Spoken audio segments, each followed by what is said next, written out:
అనకాపల్లి పట్టణం రఘురాం నగర్ కార్యాలయం నందు శాసనసభ్యులు శ్రీ కన్నా లక్ష్మీనారాయణ మీడియా సమావేశంలో మాట్లాడుతూ కులాలు మతాల మధ్య చిచ్చురేపి పబ్బం గడుపుకుంటున్న వైసీపీ ముఠా జగన్ ప్రజలను మోసం చేసి అధికారంలోకి వచ్చాడు. జగన్ హయాంలో రాక్షస అరాచక పాలన సాగింది.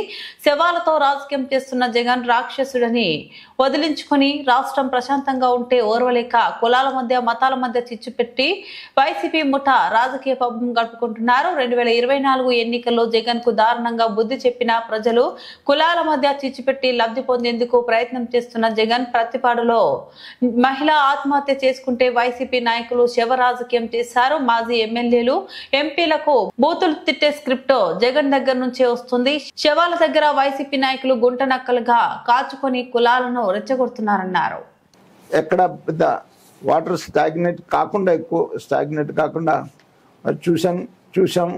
దానికి అధికారులకు అందరికీ కూడా ధన్యవాదాలు తెలియజేస్తా ఉన్నాం. 24 వరకు కూడా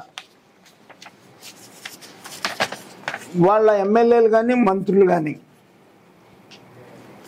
ఎవరిని బూతులు తిట్టాలి, ఎవరిని ఏ బూతులు తిట్టాలి, ఎవరిని పర్సనల్గా తిట్టాలి సబ్జెక్ట్ ఉండదు. దాంట్లో ఏదైనా ప్రభుత్వంలో ఉంటే ప్రతిపక్షం కనుక విమర్శిస్తే దానికి కౌంటర్ మీరు చెప్పింది తప్పు లేకపోతే మేము చేసామని చెప్పాలి.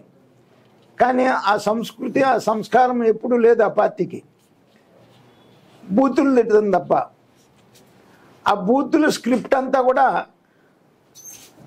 జగన్మోహన్ రెడ్డి దగ్గర నుంచే వచ్చేటువంటి పరిస్థితి.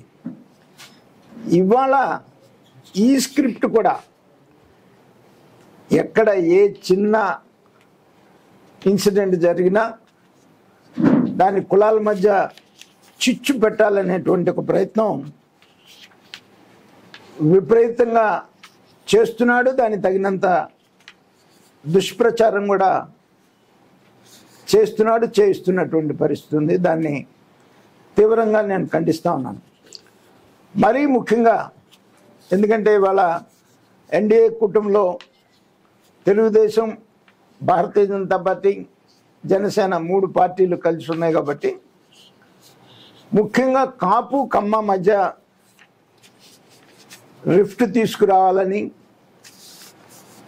2 కులాల మధ్య చిచ్చు పెట్టాలని విపరీతంగా ప్రయత్నం చేస్తూ ఉన్నాడు. ఎక్కడ ఏ చిన్న ఇన్సిడెంటు జరిగినా, ఏ చిన్న యాక్సిడెంట్ జరిగినా దాన్ని కులాల రంగు పూసి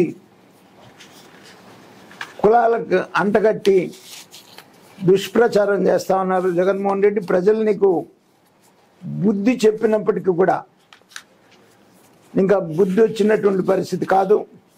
నీకు 2024లో 11 సీట్లన్నా ఇచ్చారు. 29లో నువ్వు కూడా గెలిచేటువంటి పరిస్థితి కాదు. ఎందుకంటే మొన్న పులివెందుల్లో జరిగినటువంటి ఎన్నికే నిదర్శనం. అందుకని ఒక బాధ్యత కలిగినటువంటి ప్రతిపక్షంగా వ్యవహరించమని చెప్పేసి నేను జగన్మోహన్ రెడ్డికి చెప్తా ఉన్నాను.